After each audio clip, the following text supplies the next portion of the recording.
नमस्कार बच्चों, संस्कृत की ऑनलाइन क्लास में आपका स्वागत है। लीजिए बच्चों, हमारी संस्कृत की जो पाठ्य पुस्तक है उसका षष्ठम पाठ सदाचार सदाचार पाठ को आगे बढ़ाते हैं। पिछली क्लास के अंदर हमने सदाचार पाठ के 3 श्लोक पढ़े थे। पहले श्लोक के अंदर हमने आलस्य को त्यागने की बात की थी और परिश्रम करने की बात हुई थी। दूसरे श्लोक में हमने ये बताया था आपको कि हमेशा भैया कल का काम आज कर लेना चाहिए, दोपहर के बाद का काम दोपहर से पहले कर लेना चाहिए, क्योंकि कभी मृत्यु किसी की प्रतीक्षा नहीं करती है। बच्चों, तीसरे श्लोक के अंदर हमने ये बताया था कि जीवन के अंदर हमेशा सत्य बोलना चाहिए, मधुर बोलना चाहिए, प्रिय बोलना चाहिए। लेकिन बच्चों, ऐसा भी सत्य मत बोलना चाहिए जो मधुर नहीं हो, प्रिय नहीं हो, झूठा। और ऐसा भी झूठ मत बोलो, ऐसा भी प्रिय मत बोलो जो झूठा हो, ऐसा प्रिय मत बोलो जो झूठा हो। इस प्रकार से हम 3 श्लोकों के माध्यम से आपको सदाचार की कुछ शिक्षा दी थी। आगे बढ़ते हैं। हमारे संतों और महंतों की, हमारे जो विद्वानों के द्वारा रचित इस श्लोकों को, उसके माध्यम से हम लोग अपने सदाचार के गुणों को, उसका विकास करते हुए, उससे प्रेरित होते हुए श्लोक नंबर 4 जो आपका दे रखा है इसको पढ़ेंगे हम लोग। तो ध्यान दीजिए बच्चों। सर्वदा व्यवहारे स्यात्, सर्वदा व्यवहारे स्यात् औदार्यम सत्यता तथा ऋजुता मृदुता चापि कौटिल्यम न कदाचन। बहुत अच्छी बात बताइए, क्या बताया इसमें? सर्वदा। बच्चों, सर्वदा शब्द का अर्थ होता है हमेशा। क्या अर्थ होता है? हमेशा। व्यवहारे, अपने व्यवहार में, स्यात्, होना चाहिए। अपने व्यवहार कैसा होना चाहिए?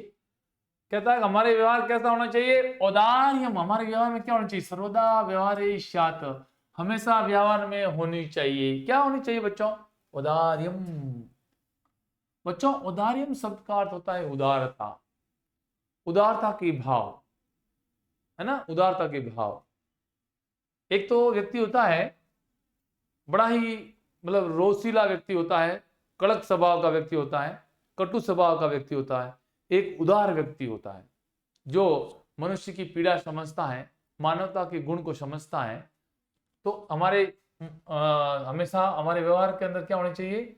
उदारता, औदार्य, सत्यता और सच्चाई होनी चाहिए। व्यवहार के अंदर कभी मिथ्या नहीं होनी चाहिए, सच्चाई होनी चाहिए, सत्यता होनी चाहिए और तथा ऋजुता। बच्चों, ऋजु शब्द का अर्थ होता है सरल, तो ऋजुता होनी चाहिए, सरलता होनी चाहिए। व्यवहार में क्या होनी चाहिए? सरलता होनी चाहिए। अगला जो शब्द है बच्चों, मृदुता। बच्चों, मृदु शब्द का अर्थ होता है बड़ा ही कोमल, तो कोमलता होनी चाहिए हमारे व्यवहार में। कैसी होनी चाहिए? कोमलता, चौपी और कोमलता होनी चाहिए, चौपी और ही कौटिल्यम न कदाचन। बच्चों, कौटिल्यम का अर्थ होता है कुटिलता, धोखेबाजी, कड़वापन। ये हमारे व्यवहार में न नहीं होना चाहिए, कदाचन, न कभी भी। तो बच्चों, हमारे व्यवहार में क्या होना चाहिए? हमेशा हमारे व्यवहार में उदारता, सत्यता न सच्चाई, ऋजुता न सरलता, मृदुता न कोमलता, ये सारी बातें, इसके गुण होने चाहिए। कौटिल्यम न कदाचन, कभी भी कुटिलता नहीं होनी चाहिए। तो लीजिए बच्चों, इसके शब्दार्थ।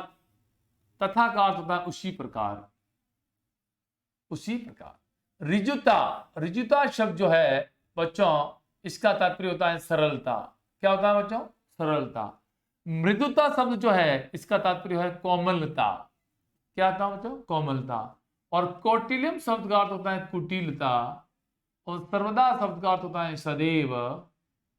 व्यवहारे, व्यवहार में, व्यवहार में, स्यातन हो, ये स्मार्ट लिखा हुआ है बच्चों, यहाँ पे स्यात लिखना है आपको, स्यात न होना चाहिए, हो। औदार्य में न उदारता, सत्यता न सच्चाई, ये इनके कठिन शब्द हो गए बच्चों। इसका अन्वय करेंगे। व्यवहारे सर्वदा औदार्यम, व्यवहार में हमेशा उदारता तथा सत्यता, सत्यता तथा क्या होनी चाहिए, सत्यता तथा यानी उसी प्रकार से सच्चाई, ऋजुता यानी सरलता, मृदुता च और कोमलता, मृदुता का मतलब कोमलता, अपि स्यात् होनी चाहिए। कौटिल्यम कदाचन न स्यात्, कभी भी व्यवहार में कुटिलता नहीं होनी चाहिए। ये हिंदी भावार्थ देखिएगा फिर से। मनुष्य का व्यवहार कैसा होना चाहिए, मनुष्य का व्यवहार इस सदाचार का सदुपदेश देते हुए, सदाचार का सदुपदेश देते हुए प्रस्तुत श्लोक में कहा गया है कि हमारे व्यवहार में सदैव उदारता, सरलता और कोमलता होनी चाहिए, किंतु कुटिलता कभी नहीं होनी चाहिए, क्योंकि कुटिल व्यवहार वाला समाज में निंदनीय होता है, निंदा के योग्य होता है, और वो व्यक्ति दुर्जन व्यक्ति या दुर्जन पुरुष के नाम से जाना जाता है। तो लीजिए बच्चों, इस चौथे श्लोक को हमने पढ़ा और उसको समझा, इसलिए इस श्लोक के साथ में हमें ये शिक्षा मिलती है कि अपने व्यवहार के अंदर हमेशा उदारता और ऋजुता ने सरलता, कोमलता और मधुरता के भाव होने चाहिए। अच्छा व्यवहार लोगों के साथ में करना चाहिए ताकि हम लोग सज्जन कहलाए, और नहीं तो फिर हम लोग कुटिलता रखेंगे तो निश्चित रूप से दुर्जन की श्रेणी में आएंगे। तो ये हमने चौथे श्लोक के माध्यम से पढ़ा। और लीजिए आइए अब पढ़ते हैं हम पांचवा श्लोक इस पाठ का, जो सबसे अच्छा श्लोक कहा जाता है। तो पांचवा श्लोक क्या कहता है, तो आप लोग सभी लोग ध्यान देंगे। पांचवें श्लोक में क्या बताया गया कि श्रेष्ठम जन्म गुरु, श्रेष्ठम जन्म, श्रेष्ठम जन्म गुरुम चापी मातरम पितरम तथा, श्रेष्ठ जन्म, श्रेष्ठ बड़े लोग, श्रेष्ठ जन्म, श्रेष्ठ जन्म का मतलब बड़े लोग, सबसे जो उत्तम लोग होते हैं उसको श्रेष्ठ लोग कहते हैं। गुरुम चापी, गुरु और गुरु, मातरम पितरम तथा, मातरम पितरम तथा, बच्चों माता और पिता, श्रेष्ठ लोग और गुरु लोग, चार लोगों की यहाँ व्याख्या की गई है, चार बातें यहाँ बताई गई, ध्यान से सुनेगा। श्रेष्ठम जन्म, श्रेष्ठ लोग, उत्तम लोग, श्रेष्ठ लोग, और क्या बताया, गुरु चौपी और गुरु लोग, और मातरम पितरम तथा, और माता और पिता, चार लोगों की बात यहां बताई है। कौन कौन से, श्रेष्ठ लोग, उत्तम लोग, अच्छे लोग, संत लोग, सज्जन लोग, गुरु और माता और पिता।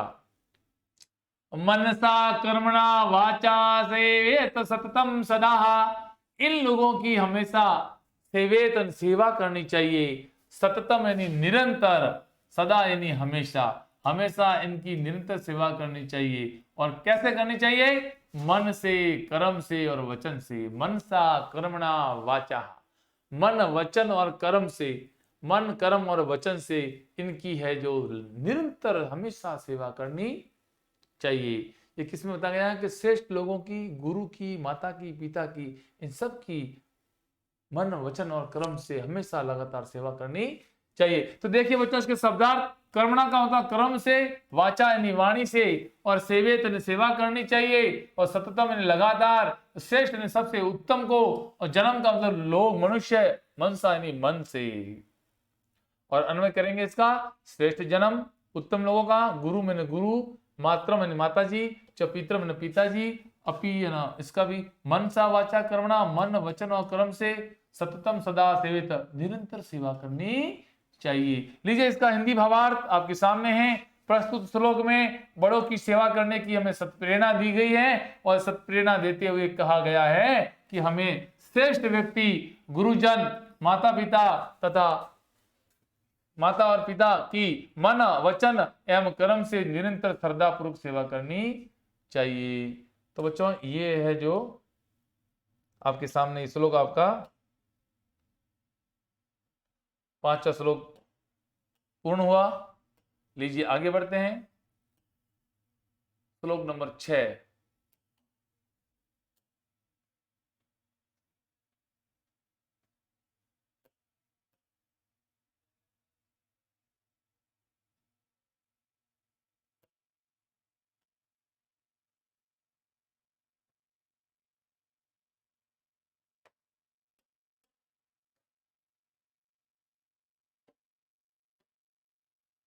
लीजिए बच्चों, श्लोक नंबर 6 क्या कह रहा है आपको? मित्रेण कलहम कृत्वा न कदापि सुखी जनः इति ज्ञात्वा प्रियासेन तदेव परिवर्जेत। बहुत ही अच्छा श्लोक है। पाठ के इस अंतिम श्लोक को हम ध्यान से पढ़ेंगे। बहुत ही सुंदर श्लोक। मित्रेण कलहम कृत्वा, यानी कि मित्रेण का मतलब क्या? मित्रों के साथ में कलहम, यानी कि झगड़ा, लड़ाई झगड़ा, कलह विवाद, कृत्वा करके। बच्चों कृत्वा के अंदर ये शब्द जो है, इसके अंदर क्री धातु है और उसका अर्थ होता है करना, और इसमें कत्वा प्रत्यय लगा है, करके। तो मित्रेण कलहम कृत्वा, मित्रों के साथ कलह करके, न कदापि, न का मतलब बच्चों होता है नहीं, कदापि का मतलब कभी भी। मित्रों के साथ कलह करके कभी भी नहीं सुखी जना, लोग सुखी रह सकते हैं, कभी भी सुखी नहीं रह सकते हैं। तो बच्चों इस श्लोक में, इस श्लोक की पहली लाइन में ये बताया गया है कि मित्रों के साथ में कभी झगड़ा करके व्यक्ति कभी सुखी नहीं रह सकता। तो बच्चों हमें मित्रों के साथ में कभी झगड़ा नहीं करना चाहिए, दोस्तों के साथ में कभी झगड़ा नहीं करना चाहिए, क्योंकि जिस व्यक्ति ने अपने मित्रों के साथ में झगड़ा किया है वो जीवन में कभी सुखी नहीं रहा है। तो बच्चों आपको भी ध्यान रखना है, अपने दोस्तों के साथ में हमेशा दोस्ती को आगे बढ़ाना है, कभी झगड़ा नहीं करना है। बच्चों सेकंड लाइन के अंदर ये बताया गया है, इति ज्ञात्वा प्रयासेन तदेव परिवर्जेत। इति ज्ञात्वा, बच्चों प्रस्तुत इस श्लोक के अंदर जो बताया गया है कि मित्र के साथ में झगड़ा करते हुए कभी कलह करके मनुष्य सुखी नहीं रहता है, और मित्र के साथ में प्रयत्न पूर्वक कलह नहीं करके, इति ज्ञात्वा प्रयासेन तदेव परिवर्जेत, अर्थात इति ज्ञात्वा इस प्रकार जान करके, प्रयासेन प्रयत्न पूर्वक, प्रयासेन, प्रयासेन का अर्थ होता है प्रयास के द्वारा, प्रयत्न पूर्वक प्रयत्न के द्वारा, तदेव उस ही परिवर्जित, उसे ही त्याग देना चाहिए, परिवर्जित कर देना चाहिए, त्याग देना चाहिए, उसको त्याग देना चाहिए। ठीक है ना?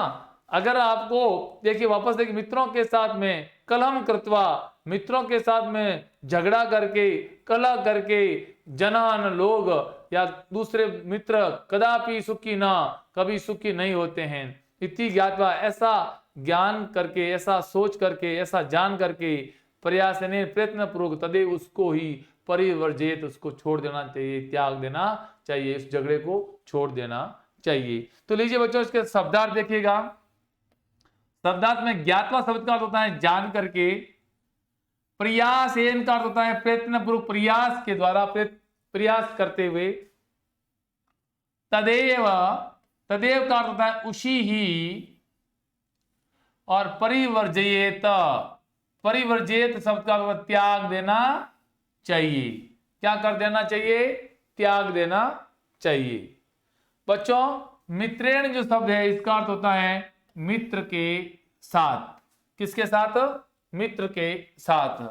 कलहम शब्द का अर्थ होता है झगड़ा, कलह करना, लड़ाई करना।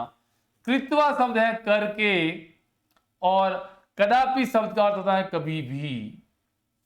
इति है ना, इस प्रकार, इस प्रकार से। तो इस शब्दार्थ के साथ में फिर से इस श्लोक का हिंदी अनुवाद आपके सामने दे रखा है। उससे पहले इसका अन्वय देखेंगे। मित्रेण कलहम कृत्वा जन कदापि सुखी न भवति। ये बच्चों अन्वय जो शब्द जो होता है, अन्वय क्या होता है जरा ध्यान दीजिएगा। इस पद्यांश के अंदर हमेशा शब्द जो है क्रम से लिखे हुए नहीं होते हैं, बिना क्रम के लिखे हुए होते हैं। उसको क्रम से लिखना, अन्वय का मतलब है शब्दों को क्रम से लिखना। क्या कहलाता है बच्चों? अन्वय कहलाता है। शब्दों को क्रम से लिखना अन्वय कहलाता है। मित्रेण कलहम कृत्वा न कदापि सुखी जनः। मित्र के, अब यहां पर देखिएगा, मित्रेण कलहम कृत्वा जन कदापि न, जन कदापि सुखी न भवति। यहाँ पे मित्रेण कलहम कृत्वा न कदापि सुखी जनः, तो यहाँ पे मित्रेण कलहम कृत्वा, ये तीन शब्द जो है क्रम से लिखे गए थे, और ये न कदापि जो है ये पहले आएगा, न बाद में आएगा। सुखी और कदापि पहले आ जाएगा, न इसके बाद में आएगा, ठीक है ना। और जन है जो वो इससे पहले आ जाएगा। तो ये कर्म से लिखा हुआ नहीं था, इसको कर्म से लिखना अन्वय कहलाता है। तो मित्रेण कलम कृत्वा जन कदापि सुखी न भवति। मित्रों के साथ कलह यानी कि झगड़ा करके व्यक्ति कभी सुखी नहीं होता है। इति ज्ञात्वा, ऐसा जान करके, इति ज्ञात्वा प्रयासेन तदेव परिवर्जित। ये लाइन आपके अन्वय यानी कर्म में लिखी हुई थी, इसको वापस वैसा का वैसा लिख दिया। जो लिखी हुई लाइन होती है कर्म में उसको वैसा लिखना, और जो कर्म से लिखी हुई नहीं है उसको कर्म से लिखना अन्वय कहलाता है। तो बच्चों इस प्रकार से देखिएगा, ये इसका अन्वय और इसका जो हिंदी भावार्थ जो है वो भी वापस आप देख लीजिएगा। तो इसका हिंदी भावार्थ क्या है बच्चों? हिंदी भावार्थ इसका यह है कि प्रस्तुत श्लोक में मित्र के प्रति सदाचार के महत्व को दर्शाते हुए यह प्रेरणा दी गई है कि मित्र के साथ कलह करके मनुष्य कभी भी सुखी नहीं होता है। अतः मित्र के साथ प्रयत्न पूर्वक कलह नहीं करके प्रेम पूर्वक व्यवहार करना चाहिए। बच्चों मित्र के साथ में कैसा व्यवहार करना चाहिए? प्रेम पूर्वक व्यवहार करना चाहिए। तो बच्चों हमने इस सदाचार पाठ के अंतर्गत 6 श्लोक पढ़े थे।